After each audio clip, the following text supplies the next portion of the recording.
Welcome back to the SMP, and wow, the spawn area has been updated, so I think this was made by Z. It looks really cool. I actually haven't been on server for a while, so I'm just gonna have a snoop around of the server and see what we can find, and I already see something. Okay, why is there goggles on Jumbo Pig? Why have they put goggles on Jumbo Pig? I think there's some kind of Kippur goggle obsession going on. Is that Kippur's goggles? I don't know. Anyways. Now, I want to turn our attention to these pots, because I had a message from someone that there is a mace hidden in one of these pots. So I'm going to break all of them and see if I can find a mace. Oh, I think I've already found it. Okay, so I've got a spare mace now. I'm pretty sure this was from 6 Pro. I don't really know what to do with it. So I've got 2 now. One with no enchantments and one with. So I'm going to keep this one.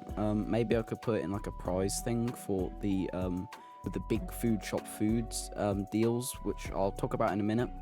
So this is the big food deal 1, and let's actually go to the shop to show this. Here we are. Oh, there's goggles on the chicken as well. Okay, well, here we are.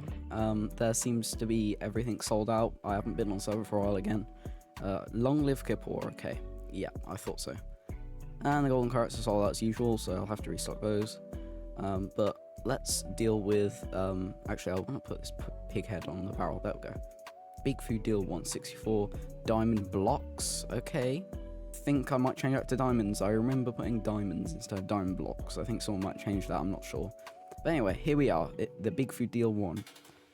1 enchanted golden apple, 4 cakes, 6 stacks of golden carrots, 4 stacks of pumpkin pie, and 4 stacks of pork chops, and then also 2 golden apples. Yeah, this is going to be cool. It's going to be quite expensive though, so yeah, we don't want anyone stealing that. So hopefully someone will just immediately buy it as they see it. There is an enchanted golden apple in there, so it's quite rare because you can't craft those. So that's pretty cool. But yeah, the shopping district's looking good. I know there's been a lot more moss on the area, so if you didn't know, our shopping district's actually in a mesa biome, so we've just been placing moss everywhere, so it gets rid of the red sand. But oh no, what's happened to my stuff shop? Oh, someone's flipped all the trapdoors. Why would they do this? But anyways, I'm just gonna flip all the trapdoors and tell you about what we're doing today, because what the heck, why would someone do this? But it doesn't look like we've got any sales here. Coast skyscraper is in the shopping district. I'm pretty sure this is a redstone shop. Let's have a look. Ooh, actually, I want to buy some observers. These look good. Yeah, these are cool. I've been waiting for a redstone shop for a while. Okay, there's goggles on absolutely everything. There's goggles on Bean's shop. Goggles on the camel. Okay, the giant happy ghast does have goggles. Wow, the server looks really cool at night, especially my area. Now for this episode, I want to go to the industrial district, and I'll tell you why. And here we are at the industrial district. So I've actually been working here for a bit off camera, and I've made a couple new farms. So here I've got a nice super smelter, so you put stuff in. I don't think I really have anything. What I do is I put this in input, that goes here, the hopper detects it, and it makes the minecart release, and it just releases every time it like gets full, I think. I don't know. I didn't make this. It is a like hopper input, so this is distillating the I'm trying to speak like a redstoner here, but this is like distillating the items into their furnaces. And it makes it go faster because there's more furnaces working together at the same time instead of just one. So it actually, yeah, there we go, we've already got one, so you can see it's actually quite fast, and if we open it again, we've already got 3 more, so it is actually quite fast. It smelts like so much sand into glass, and I'll talk about the glass in a minute, because, no, this is my storage mess here. But I've made loads of this glass, and I want to show you what I want to do with this. So over here, I have this river, and I've actually started like making like a mud gradient, because I want to make this river look a lot nicer. So as you can see, it's not looking nice here. I haven't worked in it over here, but what I want to do is I want to bring the water back, but it's not actually going to be water. So here I've done a little test of what this is going to look like. So I scaffold up with the glass, you can see it makes like a really cool effect with the glass, and this is like an effect that's been used by a lot of YouTubers in the past. This is a glass, like, cool glass effect, and basically I'm going to make the water look green, and this is also good because I'm using glass, and glass, I don't think mobs can actually spawn on glass, so it's good that I'm actually using that. And you can also see that I've outlined the whole entire industrial district, because I would like to build an absolutely massive factory around the farms. Yeah, that's right. I'm going for a factory, not just any factory though. I'm going to be testing my knowledge on Brutalist architecture, and you might be like, what the hell is that? Yeah, basically what it is architectural style of building out of concrete, and especially after World War, a lot of people started building like this because it was a really easy way to build, and people just loved building concrete because it was so easy to build with. And there's also futuristic styles of this. I'm going to focus on the more futuristic style because it's just cooler. And I'm going to use this architectural style of building, Brutalism, it's called. I don't know why. I'm going to use this to build a factory. The factory is spewing out all of this, like, ugly, like, greeny water. And this is why I'm making, like, this... Is this lime? Starts lime and then ends green. This, like, greeny effect on the water. And it will actually stop turning green when it gets to here. It'll just, like, fade out into blue again. I don't really know how I'm going to do that. But I'm going to free do this. So as you can see, I've already placed all this mud because I want the base to be mud. Anyway, why don't we start getting ready, building all the mud and filling this all with lime water, greeny algae water, whatever you call it. Let's go.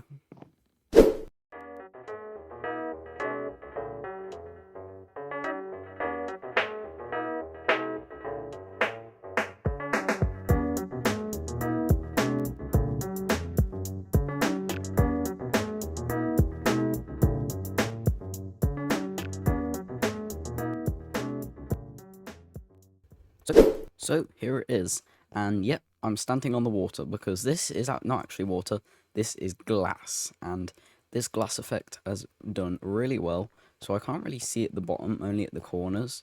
This bit over here, yeah, you can see it a bit, it's a bit more shallower, but I used a lot of, like, muddy colours, so it's actual real mud here, but I also used grey wool, so most of this river is not actually mud, because it was easier to, like, just get grey wool than use mud. So instead of gathering tons of mud, I just put mud on the corners, and for the bottom of this lake I used grey wool, as you can see here.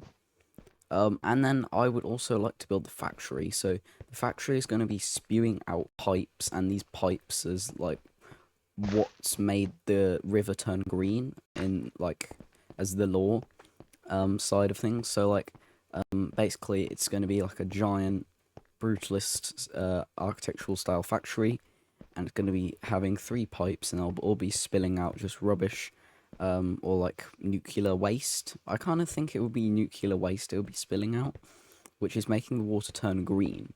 And yeah, so I'd also like to build this factory this episode, so why don't we get started on that? Let's go.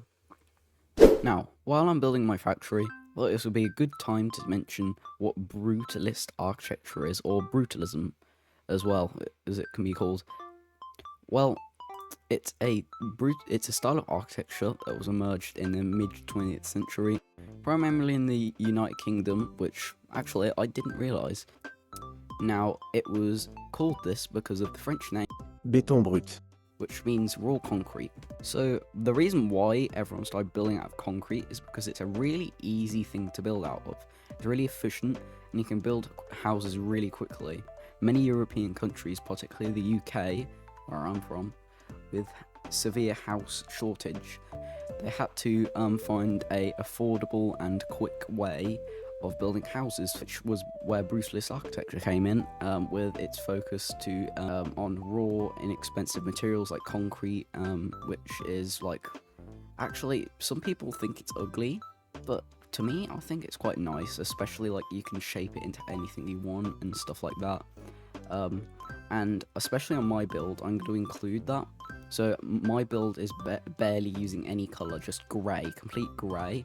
Only on like copper pipes and windows you might see a little bit of black and like turquoise on the pipes, but that's just the colour of copper, and there's always going to be like pipes around like a building or something like that. I'm also putting mine in like a futuristic style of brutalism, so it's also going to be like a futuristic factory, a little bit cyberpunk or steampunk more like, because of all the pipes. But yeah, it's going to be more futuristic than the brutalism we're talking about from World War. In real life, there is always going to be like a cement line where both concrete slabs connect.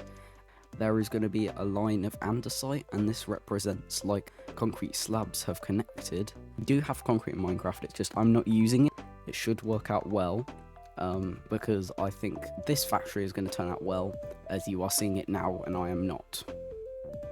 So here it is, the factory is finished, and I do have some bad news. I did accidentally lose some of my things. As you can see in chat, I did try to swim in lava, which means I've lost like my bow and some of my good things. Haven't really lost like too much. I think I put a lot of things in the shulker boxes when I was building just to clear up my inventory. But as you can see, I've finished the factory and it's looking good. It obviously has got that brutalist architectural style. As you can see, like I've used andesite for where like the lines connect on the concrete here as well. And also it just has that like kind of like brutalist detail, like these other lines. This is just like to give it some detail. Like on buildings in real life, they try to give it some detail because concrete does look a little bit ugly. But to me, this looks really cool, even though it's literally just grey. I did mix in a bit of copper as well, just to like make it look like more like futuristic, or maybe like coppery punk style. I don't even know if that's a word, but yeah, this looks cool, so I'm happy with this.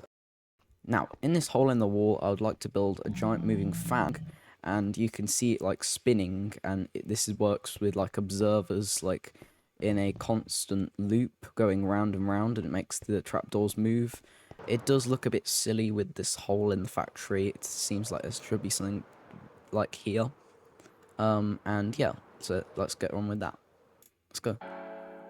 And I'll link it down below if you want to build this fan, because yes, it really does move using a trapdoor animation. And this is something called build stone. A lot of people make these build stone things, which are really cool. It gives like the build some motion. So hopefully this should give it some motion. I mean, it is quite of like a still build. But I'll link the video down below if you want to build yourself a 5x5 fan. This is 5x5 one. And yeah, after the fan, I decided to move on to the rest of the factory. I didn't really finish the sides. I think I can leave the back for now. Don't worry, I will finish the back, but I'm just gonna leave it for now because this episode has gone on long enough, and I've been working on this video for quite a while now because of holidays. The best thing about brutalism is you don't need gradients of colour.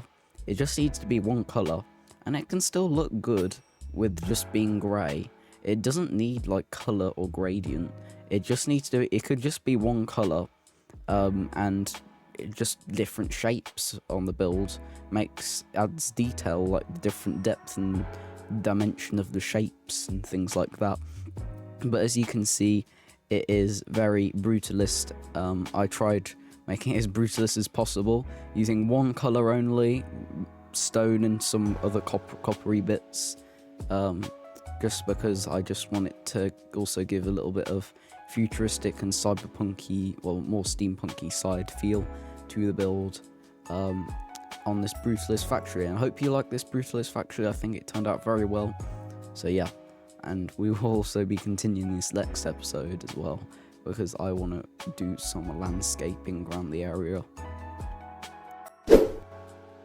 So yeah, I didn't just build an entire factory. I'm also starting to build like a landscape around it. As you can see, if I zoom out, there's like a mud gradient. So I had this around the river and I was like, oh, this looks so cool. And then I was like, oh, what, this area just needs some work on, because I just was mining dirt here. So I smoothed the ground out a lot. and I also added this mud gradient, as you can see. And going around here, yeah, I haven't finished the back, but don't worry, we're also going to continue this next episode. So next episode, I'd like to finish the back, do this river, and do some more some of this cool landscaping. But for now, let's do a factory tour. This is what people will see when they come here. So this is my industrial district. It's more of a factory now. Yeah, as you can see, private to me, and then Plinko and Len can take ink sacs, because Len sells dark prismarine, and Plinko helped with the draining the river, so I just let them use the ink sac farm. And then the fan. So here, this is the outside of the fan. It's very noisy. I can turn it on and off. So I think that's off. Yeah, it turns off. And I want to turn it on again. Can I get through here? Yes, I can escape the factory through the vents. As you can see, it's very loud. It is very, very loud.